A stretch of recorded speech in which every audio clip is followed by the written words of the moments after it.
Hello everyone, मैं Kavya frontier IAS online coaching centre में आप सभी का बहुत बहुत स्वागत करती हूँ। तो आज हम बात करेंगे नेशनल एजुकेशन पॉलिसी 2020 के बारे में। ये वीडियो दो पार्ट में कंप्लीट होगा, तो ये इसका पार्ट 1 है।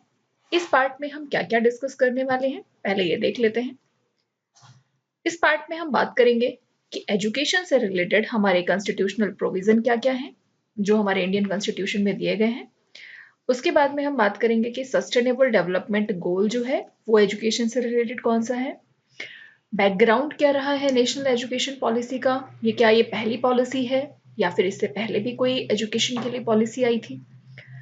इसके लिए ये जो नई एजुकेशन पॉलिसी हमारी आई है 2020 वाली, इसके लिए फॉर्मेशन कैसे किया गया था कमिटी का, किसके अंडर में ये कमिटी बनी थी। उसके बाद में हम बात करेंगे कि नेशनल एजुकेशन पॉलिसी 2020 जो है इसके फंडामेंटल प्रिंसिपल्स क्या क्या हैं, क्या प्रिंसिपल्स को ध्यान में रख करके आखिर ये पॉलिसी बनाई गई है। और उसके बाद हम बात करेंगे कि इस पॉलिसी का विजन क्या है।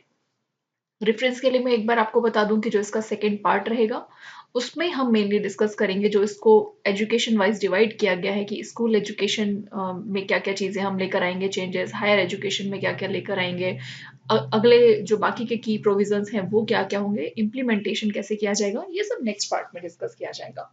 तो हम पार्ट 1 शुरू करते हैं। सबसे पहले देखते हैं कि कॉन्स्टिट्यूशनल प्रोविजन क्या क्या है जो कि एजुकेशन से रिलेटेड है।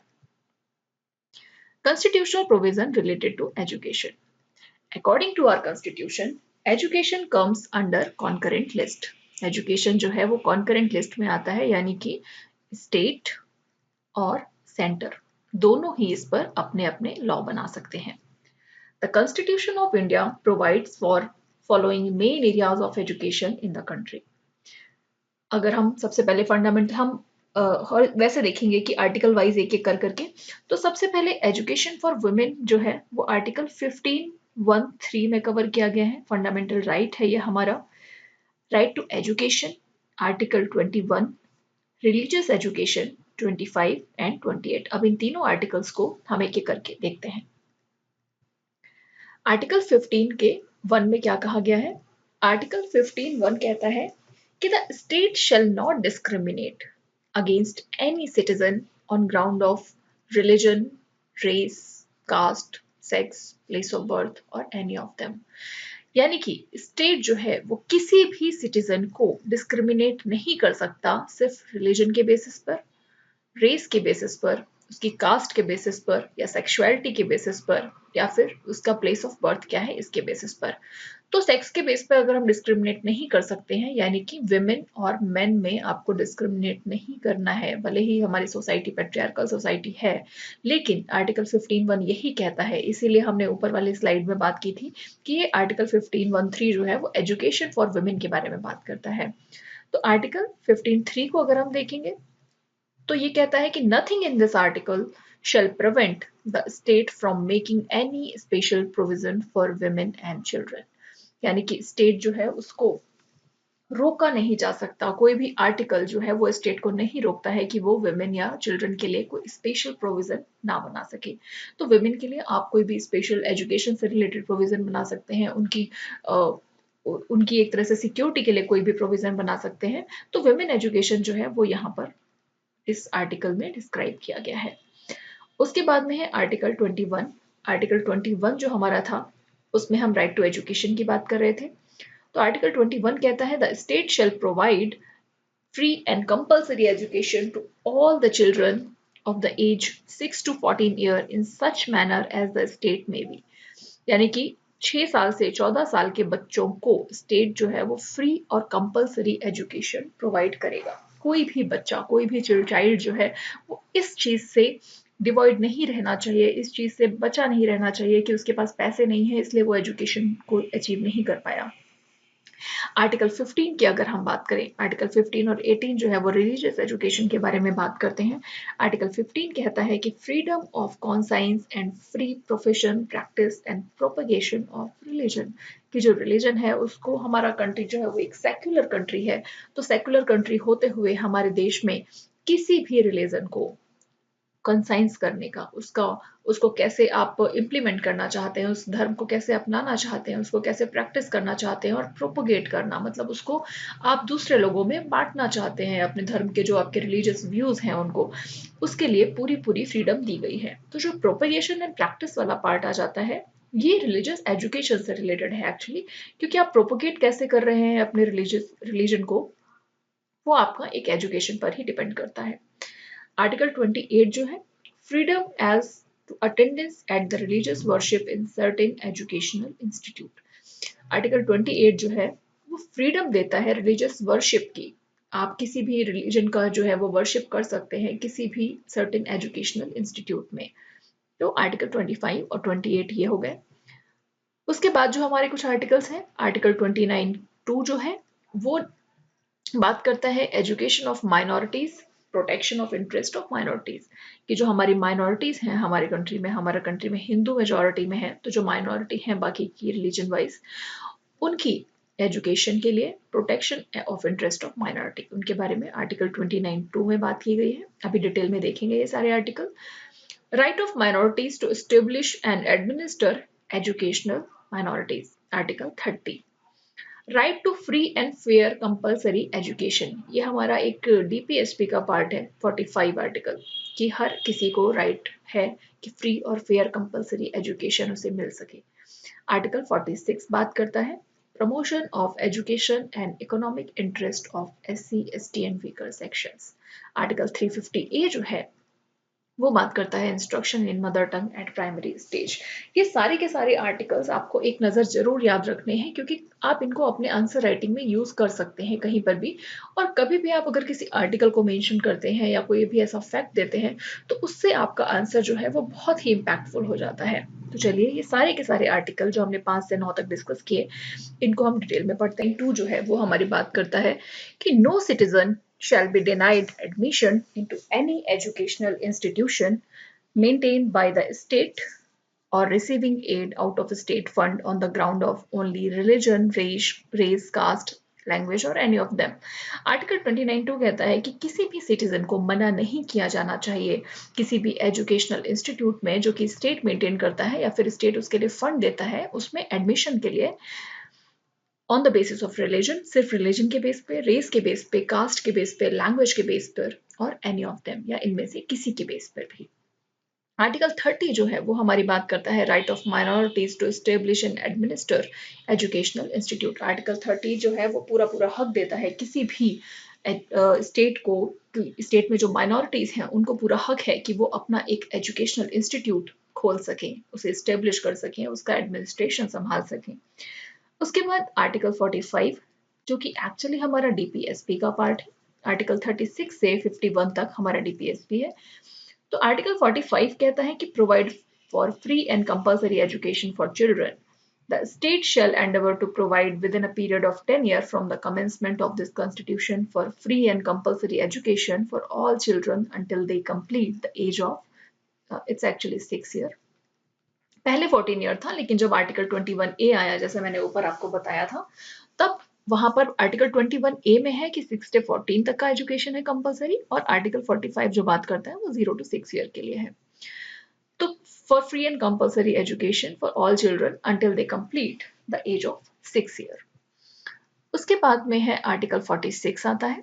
आर्टिकल 46 जो है वो है promotion of education and economic interest of schedule caste, schedule tribe and other weaker section. Schedule caste, schedule tribe या जो बाकी के वीकर सेक्शन है, उनके इकोनॉमिक इंटरेस्ट के लिए हमें एजुकेशन और उनके इकोनॉमिक इंटरेस्ट को बढ़ावा देना है स्टेट को। The state shell promote with special care the education and economic interest of the weaker section of the people. State को प्रमोट करना चाहिए जो स्पेशली जो शेड्यूल कास्ट या शेड्यूल ट्राइब के लोग हैं उनको, उनके जो भी और बाकी के जो वीकर सेक्शन है उनकी स्पेशल केयर, एजुकेशन और इकोनॉमिक इंटरेस्ट को स्टेट को प्रमोट करना चाहिए। And shall protect them from social injustice and all form of exploitation, और बाकी के जितने भी एक्सप्लॉयटेशन के फॉर्म है उनसे उनको बचाना है। आर्टिकल 350A, आर्टिकल 350A बात करता है मदर टंग के बारे में कि लोकल लैंग्वेज का यूज करना है। It shall be the endeavour of every state and of every local authority, हर एक स्टेट का और लोकल अथॉरिटी का ये कर्तव्य है कि within the state to provide adequate facilities for instruction in the mother tongue at the primary stage of education to children belonging to linguistic minority group. Linguistic minority group मतलब कि जो कि भाषा के बेसिस पर हमारे जो माइनॉरिटी ग्रुप हैं उनको ये कंपलसरी है, स्टेट को ये इंश्योर करना है कि उनको प्राइमरी स्टेज पर अगर वो चाहते हैं तो उन्हें मदर टंग में ही एजुकेशन प्रोवाइड की जा सके, क्योंकि बहुत बार ऐसा देखा गया है कि हमारे जितने भी रूरल एरियाज हैं किसी भी स्टेट के, वहाँ पर लोग प्रेफर नहीं करते हैं कि उन्हें मदर टंग के अलावा किसी और भाषा में, उनकी लोकल लैंग्वेज में ही उनको पढ़ाया जाए, किसी और भाषा में वो उतने कंफर्टेबल नहीं होते हैं।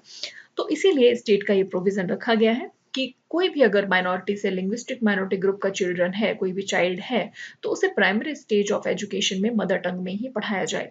And the president may issue such direction to any state as he consider necessary for securing the provision of such facilities. तो ये हमारे कॉन्स्टिट्यूशनल प्रोविजन हो गए। हमने सारे आर्टिकल्स देख लिए कि कहाँ कहाँ पर एजुकेशन की बात की गई है। हमने ये समझ लिया कि एजुकेशन जो है वो कॉन्करेंट लिस्ट में है। तो अब हम देखते हैं कि जो हमारा सस्टेनेबल डेवलपमेंट गोल्स है यूनाइटेड नेशन के, एजुकेशन सोचिए कितना इंपॉर्टेंट टॉपिक है कि एजुकेशन को हमने सस्टेनेबल डेवलपमेंट गोल जो है जिनको 2030 तक हमें अचीव करना है उसका भी एक पार्ट रखा है, क्योंकि किसी भी देश का फ्यूचर जो होता है वो डिपेंड करता है उसके जो हमारे नई जनरेशन है, जो यंग यूथ है वहां का, उसकी एजुकेशन पर। तो सस्टेनेबल डेवलपमेंट गोल जो है, गोल 4, वो बात करता है ensure inclusive and equitable quality education and promote life long learning opportunities for all. ये रहा सस्टेनेबल डेवलपमेंट गोल 4 जो कि बात कर रहा है क्वालिटी एजुकेशन की।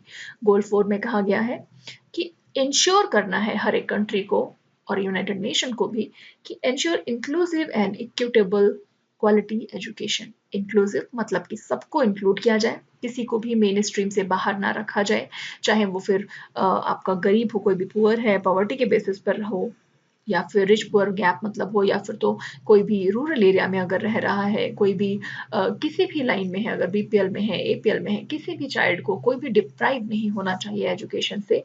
तो इंक्लूसिव एंड इक्विटेबल, सबको बराबर। ऐसा नहीं है कि मैन और वेमेन में हम गर्ल चाइल्ड में या बॉय चाइल्ड में जो है हमारा मेल चाइल्ड में हम डिफरेंस कर रहे हैं। तो एजुकेशन जो है वो इंक्लूसिव होनी चाहिए, इक्विटेबल होनी चाहिए, सबको एक समान, एंड क्वालिटी एजुकेशन। और क्वालिटी एजुकेशन होना चाहिए जो टीचर्स का एक स्तर होना चाहिए, वो उस लेवल का होना चाहिए कि वो एक क्वालिटी एजुकेशन बच्चे को प्रमोट दे सके। And promote life long learning opportunity for all.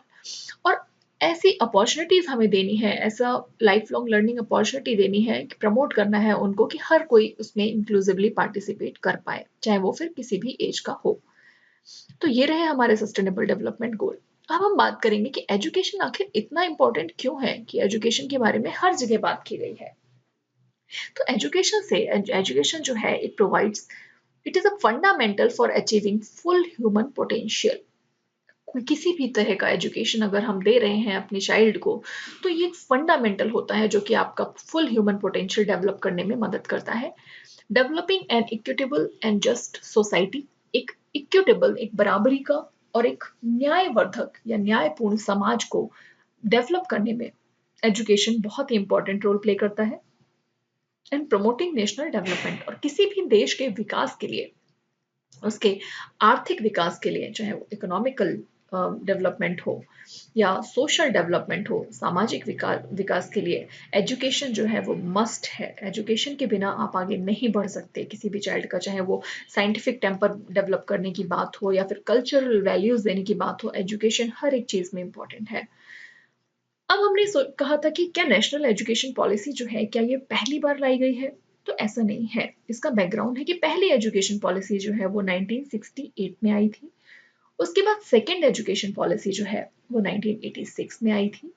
ये हमारी थर्ड एजुकेशन पॉलिसी है जो कि 2020 में आई है। तो अगर आपसे कभी भी कोई एमसीक्यू पूछा जाए कि क्या ये पहली एजुकेशन पॉलिसी है, तो no, it is a third education policy. इसके पहले दो एजुकेशन पॉलिसीज ऑलरेडी आ चुकी हैं, एक 1968 में और एक 1986 में। अब ये वाली जो हमारी पॉलिसी है ये कैसे डेवलप हुई, इसके लिए कौन सी कमिटी बनाई गई थी, ये देखते हैं। A committee for evolution of the new education policy under chairmanship of late T.S.R. Subramaniam former cabinet secretary was constituted which submitted its report in May 2016. एक कमिटी बनाई गई थी न्यू एजुकेशन पॉलिसी के एवोल्यूशन के लिए late स्वर्गीय Shri TSR Subramaniam के chairmanship में, जो कि हमारे फॉर्मर कैबिनेट सेक्रेटरी थे, और उस कमिटी ने अपनी रिपोर्ट सबमिट की 2016 में. Based on this report, the ministry prepared some input for the draft National Education Policy 2016. उस कमिटी ने जो रिपोर्ट दी उसके बेसिस पर मिनिस्ट्री ने उनमें से कुछ इनपुट लेकर के एक ड्राफ्ट नेशनल एजुकेशन पॉलिसी बनाई 2016 में. ये मैं डेवलपमेंट बता रही हूँ आपको क्रोनोलॉजिकल ऑर्डर में कैसे कैसे हुआ. मई 2016 में रिपोर्ट सबमिट की जाती है और उसी साल जो उस रिपोर्ट के बेसिस पर मिनिस्ट्री एक ड्राफ्ट नेशनल एजुकेशन पॉलिसी बनाती है. The draft National Education Policy 2019 is built on the foundational pillar of access. ये जो हमारी एजुकेशन पॉलिसी है इसके जो फाउंडेशन पिलर हैं वो है एक्सेस, इक्विटी, क्वालिटी, जो कि मैंने आपको अभी ऊपर बताया कि सस्टेनेबल डेवलपमेंट गोल में भी देखिए यही बात कही गई थी कि ये इंक्लूसिव, सबको एक्सेसिबल होना चाहिए, सबको मिलना चाहिए, इक्वालिटी के बेसिस पर होना चाहिए, क्वालिटी एजुकेशन होना चाहिए, अफोर्डेबल होना चाहिए कि हर कोई अफोर्ड कर पाए, एंड अकाउंटेबिलिटी, और अकाउंटेबल होनी चाहिए जो भी हमारे टीचिंग फैसिलिटी है, जो भी हमारे टीचर्स हैं, दे शुड बी अकाउंटेबल कि वो अपना काम सही से करें.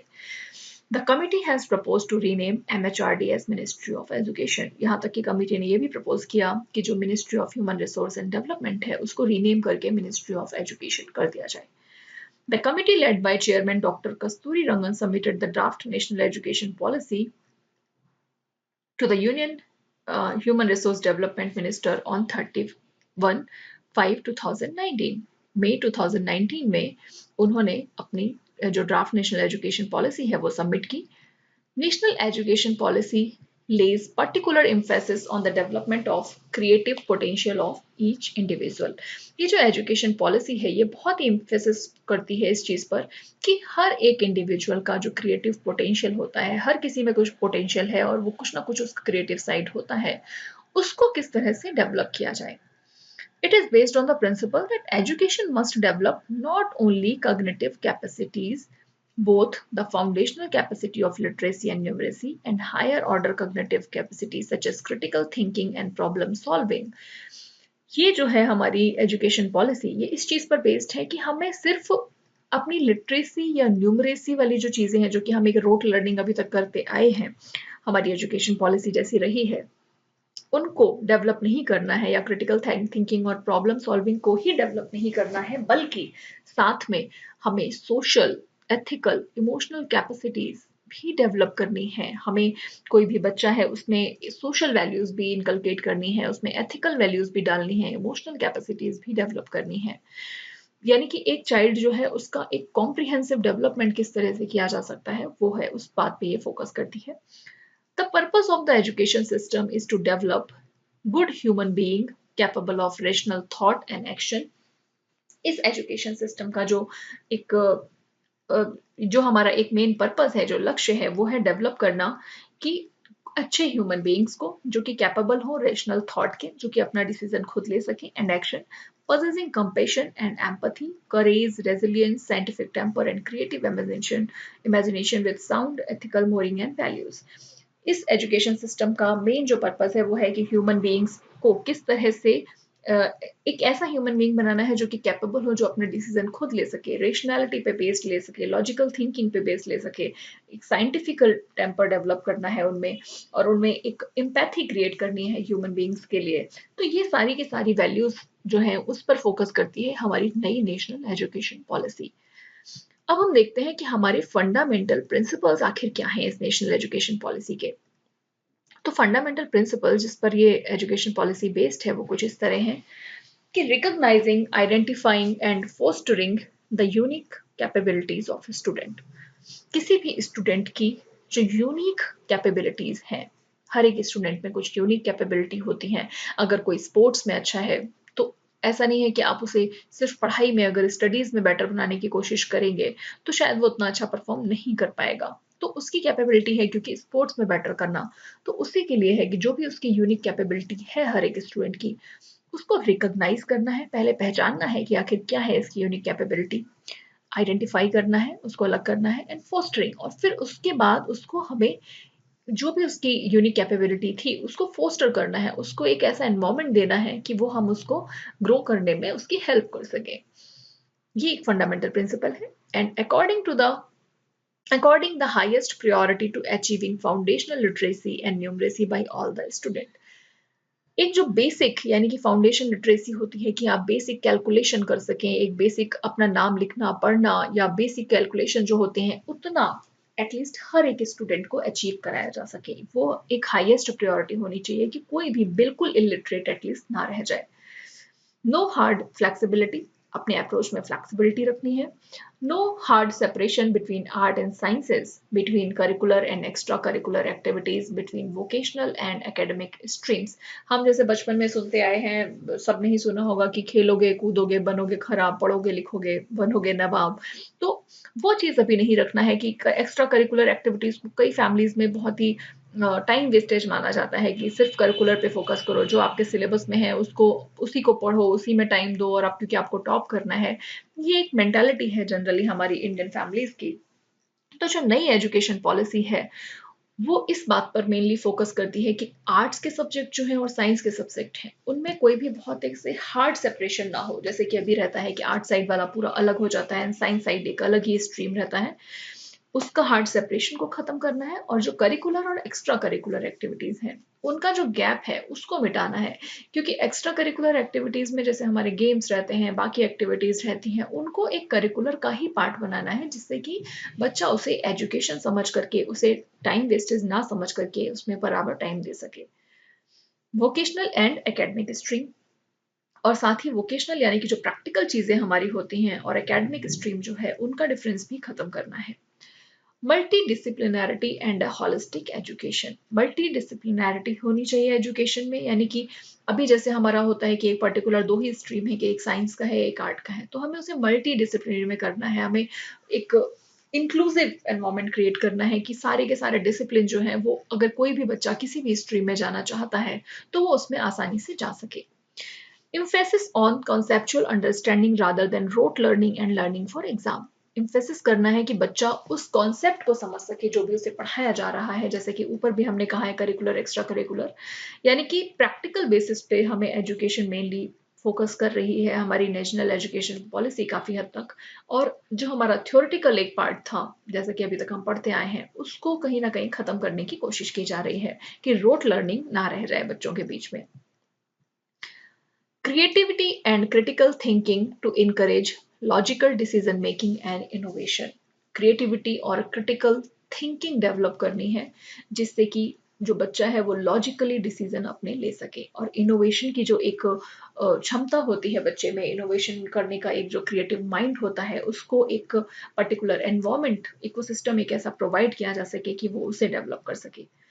Ethics and human constitutional values इनको इनकलकेट करना है। प्रमोटिंग मल्टीलिंगुअलिज्म, हर तरह की भाषा का आपको ज्ञान होना चाहिए, चाहे वो मदर टंग हो या फिर बहुत से ऐसी बात चल रही है कि एजुकेशन पॉलिसी में अभी हम संस्कृत को भी संस्कृत सब्जेक्ट भी डालने वाले हैं, फ्रेंच लैंग्वेज डाली जाएगी, कुछ कई लैंग्वेजेस का आपको ज्ञान होना चाहिए जिससे कि बच्चा फ्यूचर में किसी भी तरह के एनवायरमेंट में खुद को एडजस्ट कर पाए। Life skills such as communication, cooperation, team work and resolution, इन सबको डेवलप करना है। Focus on regular formative assistant for learning rather than the summative assessment. Extensive use of technology, technology का जितना ज़्यादा से ज़्यादा हम यूज़ करेंगे उतना ही ज़्यादा एक बच्चे पर प्रेशर कम होगा। रिस्पेक्ट फॉर द, यानी जैसे कि हम बात कर सकते हैं डिजिटल एजुकेशन की, क्योंकि पहले हम अभी तक देखते हैं कि बच्चों का इतना ज़्यादा एजुकेशन का लोड है कि वो एक हैवी बैग लेकर के जाते हैं स्कूल और उसके बाद में बुक्स में ही रोट लर्निंग में लगे रहते हैं। तो अभी जैसे लॉकडाउन के टाइम पे भी हमने देखा कि ऑनलाइन एजुकेशन हो रही है, तो टेक्नोलॉजी का हमें यूज़ करना है जिससे बच्चों को ज़्यादा से ज़्यादा पढ़ाई पर फोकस कर सकें रादर देन जो भी ये है कि बुक्स के बीच में फंसे हुए हैं, किताबों के बीच में। Respect for diversity and respect for the local context in all curricular। Diversity को डेवलप करना है, उसके लिए रिस्पेक्ट डेवलप करना है, और लोकल कॉन्टेक्स्ट जो है, लोकल लैंग्वेजेस जो है वो हर सारे के सारे करिकुलम में उनको इनकलकेट करना है। Pedagogy and policy always keeping in mind that education is a concurrent subject। Full equity and inclusion, equity provide करनी है, यानी कि इक्वालिटी होनी चाहिए, चाहे आप वो हमारा मेल चाइल्ड है या फिर फीमेल चाइल्ड है, दोनों को इक्वल एजुकेशन मिलना चाहिए। और इंक्लूजन होना है सबका, चाहे वो किसी भी रूरल एरिया में हो या कोई भी कितना भी पुअर है, पॉवर्टी बेसिस पर है, उसको भी इंक्लूज करना है, हमें मेन स्ट्रीम में लेकर आना है। Synergy in curriculum across all level of education. Teachers and faculty as the heart of learning process. Teacher और faculty जो हैं वो हार्ट है लर्निंग प्रोसेस का, क्योंकि मेनली उन पर ही डिपेंड करता है कि आखिर वो एजुकेशन को किस तरह से प्रोवाइड कर रहे हैं। A light but tight regulatory framework. Outstanding research as a core requisite for outstanding education and development. Outstanding education और डेवलपमेंट के लिए आउटस्टैंडिंग रिसर्च भी एक रिक्विजिट है, एक रिक्वायरमेंट है, यानी कि रिसर्च पर भी हमें उतना ही फोकस करना है। Continuous review of progress based on sustained research and regular assessment by educational expert. जो हमारे एजुकेशनल एक्सपर्ट हैं, ऐसा नहीं है कि पॉलिसी अगर एक बार बना दी है तो अगले 10 साल के लिए वो बन गई है, उस पर कोई भी किसी भी तरह का असेसमेंट नहीं किया जा रहा है कि आखिर जो हमने रूल्स बनाए हैं वो काम कर भी रहे हैं या नहीं कर रहे हैं। तो इसलिए हमें कंटिन्यूअस रिव्यू भी करना है कि कैसी प्रोग्रेस हो रही है, जो हमने रिसर्च या रेगुलर असेसमेंट करते रहना है कि जो भी हमने नए प्रोविजन इंक्लूड किए हैं उससे क्या फर्क पड़ रहा है। Substantial investment in a strong, vibrant public education system, as well as the encouragement and facilitation of true philanthropic, private and community participation. Community participation, vibrant public education system होना है, एज वेल एज इंकरेज करना है हमें। तो ये सारी हमने देखा कि ये सारे के सारे प्रिंसिपल काफ़ी एक ब्रॉड पर्सपेक्टिव को लेकर के नेशनल एजुकेशन पॉलिसी बनाई गई है, जिसमें हमने बात कर ली कि टीचर्स को हमें ये करना है, टीचर्स मेन हमारे पिलर रहेंगे, और एक बहुत ही इंक्लूसिव पॉलिसी डेवलप करनी है, रोट लर्निंग को ख़त्म करना है, रोट लर्निंग नहीं होनी चाहिए, बच्चे का जो रिसर्च साइड है, जो क्रिएटिव साइड है, उसको हमें फोकस करना है, वोकेशनल एजुकेशन पर फोकस करना है। तो ये सारी के सारी प्रिंसिपल्स हैं, किसी भी कोई भी एक जब भी हम पॉलिसी बनाते हैं तो वो कुछ प्रिंसिपल्स पर बेस्ड होती है, उसी के तहत ही उसके बाकी के विजन डिसाइड किया जाता है, बाकी प्रोविजन डिसाइड किए जाते हैं। तो अब हम देखते हैं कि इस पॉलिसी का विजन क्या है। National education policy envision an education system rooted in Indian ethos that contribute directly to transforming India. ये नेशनल एजुकेशन पॉलिसी जो है उसका विजन है कि जो भी हमारा एजुकेशन सिस्टम रूटेड है इंडिया में, directly to transforming India, that is Bharat, substantially into an equitable and vibrant knowledge society. Bharat को हमें ट्रांसफॉर्म करना है एक equitable and vibrant knowledge society में। इक्विटेबल जहाँ पर सबको समानता के साथ एजुकेशन मिल सके, और एक वाइब्रेंट नॉलेज सोसाइटी, एक ऐसी सोसाइटी डेवलप करनी है जहाँ पर हर किसी के पास में नॉलेज हो, by providing high quality education to all, जैसे कि हाई क्वालिटी एजुकेशन को देकर ही अचीव किया जा सकता है, thereby making India a global knowledge super power. और भारत को एक ग्लोबल नॉलेज सुपर पावर बनाना है।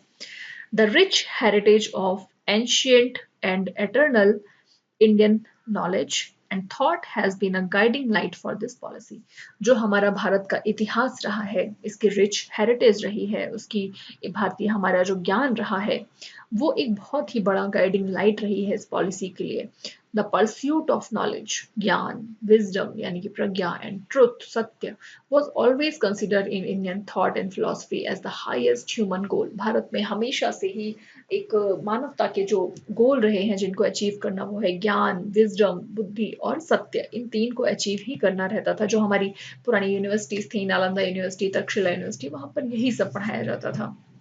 तो उसको ही ध्यान में रख करके इस पॉलिसी के विजन तैयार किया गया है। The implementation of the previous policies on education has focused largely on the issues of access and equity. इससे पहले जो जितनी भी हमारी पॉलिसी बनी है, उन सबका इम्प्लीमेंटेशन के लिए जो फोकस किया गया था वो लार्जली इस पे किया गया था कि वो सबके लिए एक्सेसिबल हो और इक्विटेबल हो, यानी कि सबको समानता से दिए जा सके। तो और काफी हद तक हमने इसमें सफलता भी प्राप्त की थी। While the purpose of the proposed education system, जबकि ये जो पॉलिसी है ये उससे कैसे डेवलप है, पहले वाली से कैसे अलग है, ये फोकस करती है to develop good human beings accessible है, इक्विटेबल है, वो तो ठीक है। उसमें सिर्फ इतना कवर हो रहा है कि आप सबको एक एजुकेशन प्रोवाइड कर रहे हैं, सबको एक बुक नॉलेज जो होता है वो प्रोवाइड कर पा रहे हैं। लेकिन इस पॉलिसी का जो एम है वो है to develop good human being.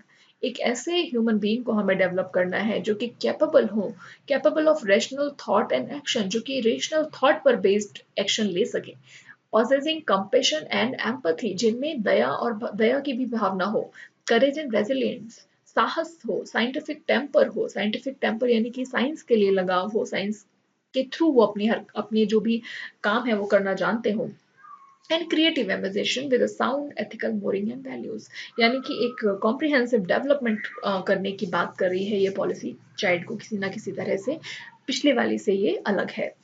Currently, children in the age group of 3 to 6 are not covered in 10+2 structure as class 1 begin at age 6. अभी जो हमारी पॉलिसी है उसके हिसाब से जो 3 से 6 एज ग्रुप का बच्चा है वो कवर नहीं होता है 10+2 स्ट्रक्चर में, क्योंकि क्लास 1 ही बिगिन होती है जब आप 6 साल के हो जाते हैं। नई पॉलिसी में क्या किया गया है कि 10+2 को डिवाइड कर दिया गया है 5+3+3+4 में, जो कि हम अगले वीडियो में बात करेंगे जिस इसके बारे में डिटेल में। A strong base for early childhood care and education from age 3 is also included, which is aimed at promoting better overall learning development and wellbeing. जो हमारी नई पॉलिसी है उसमें 5+3+3+4 का स्ट्रक्चर लाया गया है, जिसका स्ट्रॉन्ग बेस रखा गया है कि early childhood care and education. तो ये थे हमारे जो नेशनल एजुकेशन पॉलिसी थी उसका हमने यहाँ पर बात कर लिया इस वीडियो में टोटल, कि क्या क्या कॉन्स्टिट्यूशनल प्रोविज़न है। इससे रिलेटेड हमारे कॉन्स्टिट्यूशनल प्रोविज़न जो भी थे जहाँ पर एजुकेशन से रिलेटेड बात की गई है। उसके बाद में हमने बात करा कि इसमें क्या क्या इसका बैकग्राउंड रहा है, उसके बारे में हमने बात की। बैकग्राउंड के बाद में हमने देखा कि ये जो इसके लिए कमीशन बनाया गया था उसने अपनी रिपोर्ट कैसे सबमिट की। फिर हमने देखा कि इसके प्रिंसिपल्स क्या क्या हैं, क्या क्या प्रिंसिपल्स को ध्यान में रख के पॉलिसी बनाई गई है। फिर हमने देखा कि इसका विजन क्या है। तो ये था हमारा पार्ट 1 का वीडियो जिसमें हमने इतनी सारी चीजें डिस्कस की। अब अगले पार्ट में हम क्या क्या डिस्कस करेंगे, अगले पार्ट में हम बात करेंगे जो प्रिंसिपल्स हमने बात कर लिया, विजन की बात कर ली, अब क्या क्या रखा गया है विजन को ध्यान में रख के, इसको किस तरह से डिवाइड किया गया है। तो स्कूल एजुकेशन पार्ट 1 में बात बताया है इन्होंने कि स्कूल एजुकेशन में हम क्या क्या चेंजेस लाने वाले हैं और वो उससे क्या क्या फर्क पड़ेगा। हायर एजुकेशन में क्या चेंजेस लाने वाले हैं, अदर की एरियाज क्या रखे हैं इन्होंने फोकस की, वो मेकिंग इट हैपन यानी कि ये इसको किस तरह से इम्प्लीमेंटेशन इसका करने वाले हैं, इसमें क्या क्या चैलेंजेस आएंगे और बाकी पॉलिसी से ये किस तरह से अलग होगा इसको इम्प्लीमेंट करना, इन सब के बारे में हम अपने नेक्स्ट वीडियो में बात करेंगे। अगर आपको ये सारी चीज़ें डिटेल में पढ़नी है तो ये कुछ रिसोर्सेज हैं, कुछ रेफरेंसेस हैं जो कि इस वीडियो में यूज़ किए गए हैं, आप इनको डिटेल में पढ़ सकते हैं। तब तक के लिए थैंक यू सो मच, धन्यवाद।